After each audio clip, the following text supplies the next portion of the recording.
केसचं कुळ घेतलंयस डोक्यात. आता एक्झिट पोल समजणार आहे, मतमोजणी सुरू होणार आहे. अशा वेळेस तू कुठे निघालायस? एक्झिट पोलचा माझ्याशी काय संबंध? काय संबंध म्हणजे?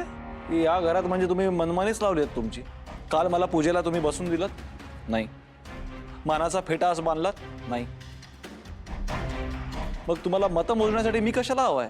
नाही, मला खरंच कळत नाही पप्पा, म्हणजे तुम्हाला मी हवाय का नकोय? का तुम्हाला मला बाहेर जाऊन द्यायचं नाही इतकंच टार्गेट आहे तुमचं? अरे सिद्धू, आम्हाला काय हवंय हे कळलंय ना तुला? कशाला पाहिजे नाटक? कशाला साळसूतपणाचा आवांटोस रे? सिद्धू, आजचा दिवस आपल्या सगळ्यांसाठी किती महत्वाचा आहे हे तुला चांगलंच माहितीये. यांनी आमदार व्हावं हे स्वप्न आपलं खूप वर्षांपासूनच आहे. आणि अरे आज तो दिवस आपल्या नजरेसमोर येऊन ठेपलाय आणि तो आपल्या घरच्यांची साथ द्यायची सोडून तुझ्या बायकोच्या वेडेपणाची साथ देतोयस. काय रे? आणि तुला साधी एवढी अक्कल नाही? संपत आमदार झालाय तर आमदारचा पोरगा घोड नवरीला गळ्यात बांधून घरी आलाय आणि आता तिच्या पहिल्या होणाऱ्या नवऱ्याचं प्रकरण तो लढवतोय. काय रे?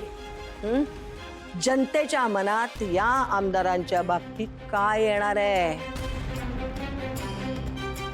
काय रे, समजतंय काय तुला? किती चुका पदरात घ्यायच्या रे तुझ्या आम्ही?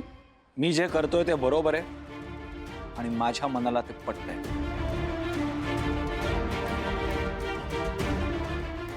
सिद्धू, अरे काय बघतोस काय? अधिराज, जा त्याला अडव.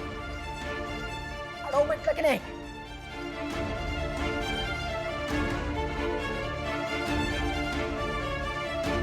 सिद्धू, अरे उगाच कशाला वाकड्यात शिरतो ना? इतके दिवस थांबलास की नाही तू? अजून थोडे दिवस थांब. हे निवडणुकीचं वगैरे सगळं होऊन जाऊ दे. हा, वा अधिराज, आता एक काम कर, अंगाई गा आणि त्याला झोपव. अरे ओरडून बोल ना त्याच्याशी. अरे आईने काय सांगितलं ऐकतोस ना? बसव त्याला खालच्या खोलीत, मला त्याच्याशी सविस्तर बोलायचं आहे.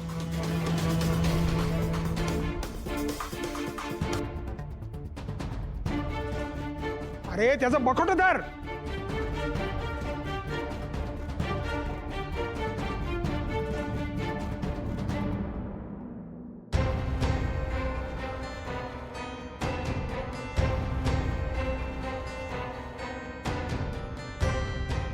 सिद्धू अरे प्लीज ऐक ना. दादा, तू जिथे सांगशील तिथे यायला मी तयार आहे. तुम्हाला जे वाटतंय ते तुम्ही करा, पण मी मागे हटणार नाहीये.